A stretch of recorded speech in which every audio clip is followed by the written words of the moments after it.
Good morning. आज हम यह जानेंगे कि बिहार में जो स्वदेशी आंदोलन हुआ और क्रांतिकारी आंदोलन हुआ, उस आंदोलन में किन किन लोगों की भूमिका है, कौन कौन सा स्थान महत्वपूर्ण है, किस घटना से ये ज्यादा संबंधित है, इस पर हम चर्चा करेंगे। चलते हैं, स्वदेशी आंदोलन की बात करेंगे तो हम जानते हैं बंगाल जो विभाजन हुआ, ये कर्जन की जो पॉलिसी थी 1905 वाली, इससे लोग ठगा हुआ महसूस किया और इसे चुनौती के रूप में लिया है। ये अलग बात है, इसके साथ एक आशीर्वाद ये हुआ है कि इसके साथ ही हमारा स्वदेशी आंदोलन शुरुआत हो गया। इसमें चलते हैं किन किन घटनाओं को लेकर किस तरह का सवाल पूछा जाता है। इसमें सवाल यह पूछा जाता है कि पटना में स्वदेशी आंदोलन के समय रामकृष्ण मिशन सोसाइटी के माध्यम से, रामकृष्ण मिशन सोसाइटी के माध्यम से के द्वारा किसने लोगों में चेतना का विकास किया, चेतना का विकास किया। तो इसका क्या उत्तर हो जाएगा जी? बाबा ठाकुर दास। क्या हो जाएगा? बाबा ठाकुर दास याद रखेंगे, बाबा ठाकुर दास याद रखना है। इनका साथ केदारनाथ ने दिया था। इन लोगों ने बिहार में जन जागरूकता अभियान चलाया और बंगाल विभाजन जैसी घटना को लोगों के निकट ले गया। तो बाबा ठाकुर दास की भूमिका महत्वपूर्ण है रामकृष्ण मिशन सोसाइटी के माध्यम से। कब? 1906 में याद रखना है। कब? 1906 में, यह ध्यान में रखेंगे।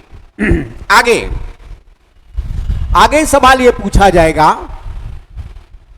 कि भूपेंद्र नाथ दत्त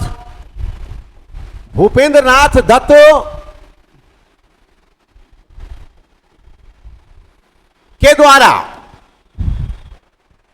किस पत्रिका के माध्यम से स्वदेशी आंदोलन को, क्रांतिकारी आंदोलन को लोगों तक पहुंचाया जा रहा था? तो एक पत्रिका थी युगांतर और दूसरी पत्रिका क्या थी? संध्या, याद रखना है। युगांतर और संध्या नामक पत्रिका के माध्यम से क्रांतिकारी विचारों का विस्तार देने का प्रयास किया गया और उसी विस्तार के क्रम में बिहार प्रभावित हो गया। और बिहार में क्या हुआ? 1908 में 30 अप्रैल 1908 को मुजफ्फरपुर बम कांड घटना घट गई। मुजफ्फरपुर बम कांड घटना घट गई और इसी में पूछ लिया जाता है कि वो जो इसका जो टारगेट कौन था? इसका टारगेट था डगलस किंग्सफोर्ड, याद रखिएगा, डगलस किंग्सफोर्ड इसका टारगेट था। लेकिन ये बच जाता है क्योंकि कलकत्ता में जब ये फर्स्ट क्लास जुडिशियल मजिस्ट्रेट था, इसने इस तरह से निर्णय दिया था जिसके कारण बहुत सारे राजनीतिक नेता पीड़ित हुए थे और इस कारण से इसकी अलोकप्रियता बढ़ गई थी और इसको टारगेट बना लिया गया था। इसी को टारगेट मुजफ्फरपुर बम कांड में बनाया गया, लेकिन हत्या हो गई 2 यूरोपियन महिला की। वो यूरोपियन महिला कौन थी? तो प्रिंगले कैनेडी ये कौन था जी? तो ये मुजफ्फरपुर में वार काउंसिल का जाने माने वकील था। इसकी पत्नी और बेटी दोनों हत्या का शिकार हो गया। पत्नी और बेटी जो है दुर्घटना का शिकार हो गई, याद रखना है। तो 2 यूरोपियन महिला शिकार हो गई। डगलस किंग्सफोर्ड बच गया, जो न्यायाधीश था। इसके पीछे किस व्यक्ति का हाथ था? तो मुजफ्फरपुर बम कांड के पीछे दो व्यक्ति का हाथ है। पहला खुदीराम बोस। कौन? खुदीराम बोस, याद रखेंगे, खुदीराम बोस। और दूसरा प्रफुल्ल चाकी। दूसरा है जो प्रफुल्ल चाकी है, याद रखना है, दूसरा प्रफुल्ल चाकी, याद रखेंगे। अब इसमें यह सवाल पूछ लिया जाता है कि खुदीराम बोस को ऑलरेडी गिरफ्तार किया गया और फांसी दी गई, तो यह फांसी कब दिया गया? 11 अगस्त 1908 को, 11 अगस्त 1908 को फांसी दी गई, याद रखना है। और प्रफुल्ल चाकी ने क्या किया? ये आत्महत्या कर लिया, ये सुसाइड कर लिया। कब किया? 2 मई 1908 को, याद रखना है। यह सवाल पूछ लिया जाता है। मुजफ्फरपुर बम कांड, मुजफ्फरपुर बम कांड कब घटना घटी थी? 30 अप्रैल 1908 को, याद रखेंगे। कहां? मुजफ्फरपुर में। यह सवाल पूछ लिया जाता है, काफी इंपॉर्टेंट सवाल है, याद रखेंगे। आगे स्वदेशी क्रांतिकारी आंदोलन में हम ये देखते हैं कि लोगों को जन जागरण के लिए ढाका अनुशीलन समिति का गठन किया गया। ढाका अनुशीलन समिति का गठन पटना में 1913 में किया गया। कब किया गया? 1913 में। और इस समिति में ज्यादा सक्रिय कौन थे? बीएन कॉलेज के छात्र, बीएन कॉलेज और केटी घोष एकेडमी, केटी घोष एकेडमी के छात्र ज्यादा सक्रिय थे। यह भी पूछ लिया जाता है, ज्यादा सक्रिय थे, याद रखना है।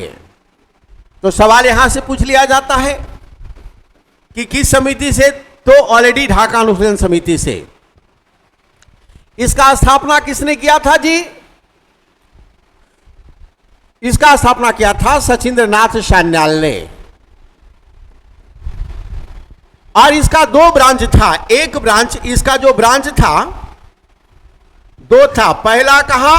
भागलपुर। यहां पर इस ब्रांच का स्थापना किसने किया? रेवती नाग ने किया, रेवती नाग ने किया। और दूसरा बक्सर। यहां पर इस शाखा की स्थापना किसने किया? यदुनाथ सरकार, यदुनाथ सरकार, याद रखेंगे। पूछ दिया जाता है, बड़ा इंपॉर्टेंट। आगे पूछा जाता है कि HSRA का 1928 में जो दिल्ली में बैठक हुई थी, उसमें बिहार का नेतृत्व किसने किया था? तो बिहार से कौन गए थे? फणींद्र नाथ घोष, फणींद्र नाथ घोष, याद रखना है। कौन? फणींद्र नाथ घोष, याद रखेंगे। और सवाल पूछा जाता है कि सखा राव गणेश देवस्कर के द्वारा एक पुस्तक लिखी गई है। क्या पुस्तक का नाम है? देशेर कथा। देशेर कथा का लेखक कौन? तो सखा राव गणेश देवस्कर। और इस पुस्तकों के माध्यम से क्रांतिकारी विचारों को फैलाया, क्रांतिकारी विचारों को यह फैलाने का काम किया। और क्या किया जी? और क्या किया? जो भी मारवाड़ी समाज के लोग थे, मारवाड़ी व्यापारी था, उसको स्वदेशी चीजों को अपनाने पर, स्वदेशी चीजों को बनाने पर विशेष जोर दिया। अर्थात मारवाड़ी समाजों को, मारवाड़ी व्यापारियों को जागरूक करने का प्रयास को स्वदेशी चीजों को अपनाने हेतु, स्वदेशी निर्माण हेतु अभियान चलाया। कौन? देशेर कथा। इसका लेखक कौन? गणेश देवस्कर, याद रखेंगे। यह स्वदेशी आंदोलन का हिस्सा है। डॉक्टर राजेंद्र प्रसाद के द्वारा बिहारी छात्र सम्मेलन का आयोजन किया गया। कब? 1906 में, याद रखेंगे। 1906 में, याद रखिएगा। इसमें सहयोगी के तौर पर कौन? तो श्री कृष्ण भी सिंह थे, याद रखेंगे, श्री कृष्ण सिंह। और खन थे सच्चिदानंद सिन्हा। सच्चिदानंद सिन्हा, याद रखना है।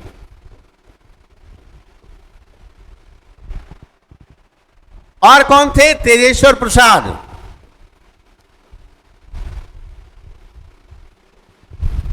ये सारे लोग बिहारी छात्र सम्मेलन के माध्यम से छात्र को संगठित किया और स्वदेशी विचारों को फैलाया। और राजनीतिक कार्यक्रम में, प्रांतीय राजनीतिक कार्यक्रम में भाग लेने हेतु प्रेरित किया। कौन किया? तो डॉक्टर राजेंद्र प्रसाद ने किया, याद रखना है। इसके अलावा स्वदेशी आंदोलन से संबंधित सवाल पूछ लिया जाता है कि 2 जगह राजनीतिक डकैती हुई थी। 2 स्थानों पर राजनीतिक डकैती हुई थी। कब कब? 1928 में और 1929 में। कहां? समस्तीपुर। दूसरा कहां? चंपारण। दोनों जगह ऑलरेडी राजनीतिक डकैती हुई थी, जिसमें योगेंद्र शुक्ल का नाम आया था। चंपारण वाला में किसका नाम आया था? योगेंद्र शुक्ल का नाम आया था, जिसे 1930 को गिरफ्तार कर लिया गया। 1930 को गिरफ्तार कर लिया गया, याद रखेंगे। इसके अलावा बिहार कांग्रेस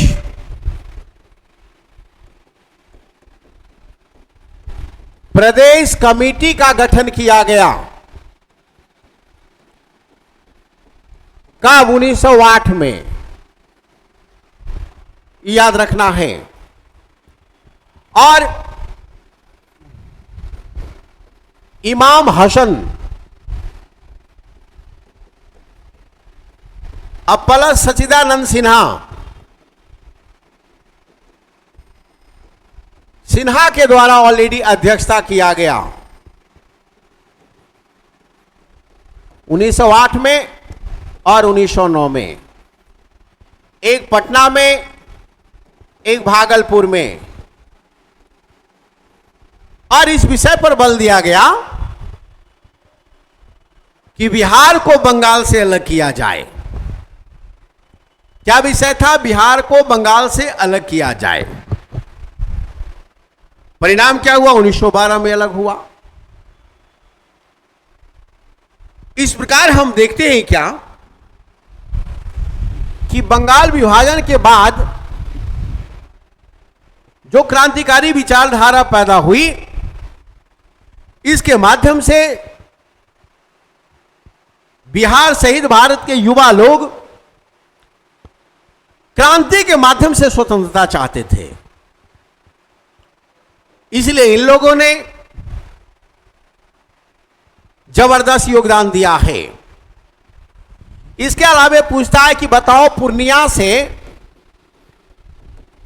पूर्णिया में किस व्यक्ति ने क्रांतिकारी विचारों को फैलाया? तो अतुल चंद्र मजूमदार, याद रखेंगे। ये पूर्णिया से काफी एक्टिव थे, याद रखना है। इसके अलावा प्रफुल्ल चंद्र, सुधीर, श्याम नारायण, शिव शंकर,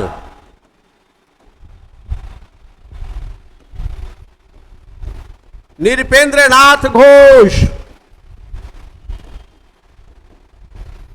ये लोग काफी एक्टिव थे। और ये तो साहब बीएन कॉलेज के प्राचार्य थे। इन लोगों को कांग्रेस संदेह की दृष्टि से देखता था और अपने लिए खतरा मानता था। तो बिहार में जो स्वदेशी आंदोलन चला, क्रांतिकारी आंदोलन चला, इस आंदोलन में इन लोगों ने बढ़ चढ़कर हिस्सा लिया और अंततः अंग्रेज को एक संदेश दिया कि हमें हर हाल में स्वतंत्रता चाहिए। इससे बहुत सारा सवाल आ सकता है बीपीएससी में, दरोगा में। आगे हम लोग अगले क्लास में पढ़ेंगे। That's all. जय हिंद।